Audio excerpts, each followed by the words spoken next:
Alors bonjour, je m'appelle Nel Makarov, je suis responsable des politiques européennes pour le réseau Action Climat. C'est un réseau de 22 ONG françaises qui travaillent tout ensemble pour les questions et pour les politiques climatiques. L'Union européenne, elle est essentielle dans la lutte contre le dérèglement climatique. Pourquoi? Parce qu'à chaque fois qu'elle fait un pas vers la transition écologique, elle fait bouger 500 millions d'Européens. Donc elle a une force de frappe qui est incroyable. Et si on veut peser sur l'inversion des émissions de gaz à effet de serre au niveau mondial, on a besoin de l'Europe pour agir. On a besoin que toute décision soit prise au niveau européen. Et en plus de ça, elle a les compétences et les pouvoirs pour faire bouger.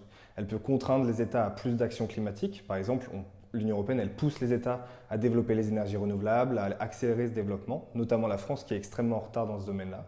Et elle peut aussi condamner l'inaction climatique. C'est le cas notamment sur la pollution de l'air, où beaucoup d'États ne respectent pas les normes de pollution de l'air, ce qui est un vrai désastre de santé publique. Et l'Union européenne, elle a mis ces États devant la Cour de justice de l'Union européenne pour les condamner à des amendes très fortes, ce qui incite beaucoup les gouvernements à agir sur la pollution de l'air. L'Union européenne, elle pousse les États à faire plus, par exemple dans le domaine des énergies renouvelables. Beaucoup d'États aujourd'hui sont obligés de développer les énergies renouvelables alors que sans contrainte européenne, ils ne le feraient pas. Et il y a déjà des succès parce qu'on voit que les émissions de gaz à effet de serre diminuent dans certains États comme au Portugal, comme en Allemagne, grâce aux énergies renouvelables. Et ça, c'est une politique européenne, donc c'est un succès. L'Union européenne, elle protège aussi certains espaces naturels avec des zones, des réserves naturelles Natura 2000, ce qui permet de protéger la biodiversité, ce qui permet de protéger le climat. Donc tout ça, ce sont des succès. Par ailleurs, l'Union européenne, elle n'est pas parfaite, il faut être lucide. Elle n'est pas du tout dans la mesure de ce qu'elle peut et ce qu'elle doit faire. Si on veut vraiment mettre en œuvre l'accord de Paris sur le climat, on devrait aller beaucoup plus loin dans la fin des énergies fossiles, notamment le charbon et le gaz. On devrait développer plus rapidement les énergies renouvelables. On devrait transformer notre industrie automobile, qui est aujourd'hui un des secteurs les plus importants en termes d'émissions de gaz à effet de serre. Et ça, ce sont des grands chantiers pour le futur mandat des parlementaires européens.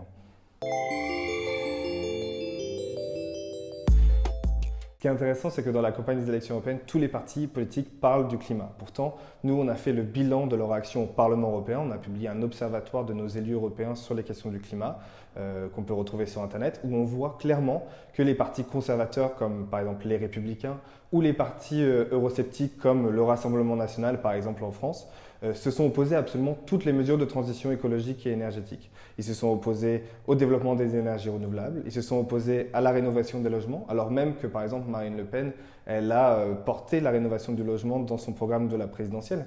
Elle s'est opposée à ces mesures-là au niveau du Parlement européen. Donc il y a certains partis aujourd'hui au Parlement européen qui freinent vraiment la transition écologique. Ils sont allés marcher dans la rue parce qu'ils sont concernés, ils veulent se mobiliser pour le climat. Ils ont signé des pétitions comme l'affaire du siècle, 2 millions de signatures, c'est sans précédent. Maintenant, il faut aller voter au Parlement pour les députés européens. Pourquoi? Parce que ces futurs parlementaires européens, ils vont décider l'avenir de notre alimentation avec la réforme de la politique agricole commune. Est-ce qu'on veut une alimentation sans pesticides? Est-ce qu'on veut une alimentation saine? Ils vont voter pour développer plus d'énergie renouvelable ou pas, donc il va falloir choisir des députés européens qui sont excellents de ce point de vue-là. Ils vont décider également d'investir beaucoup plus d'argent dans la transition écologique. Tous ces sujets-là, aujourd'hui, ce sont des sujets européens. Et l'Europe, elle a une force de frappe sur la transition écologique. Et c'est pour ça que d'aller voter le 26 mai, ça peut permettre à cette élection européenne de devenir une élection pour la planète, une élection pour le climat. Donc il faut vraiment aller voter le 26 mai si on veut transformer l'essai, en plus de marcher et de signer des pétitions pour le climat.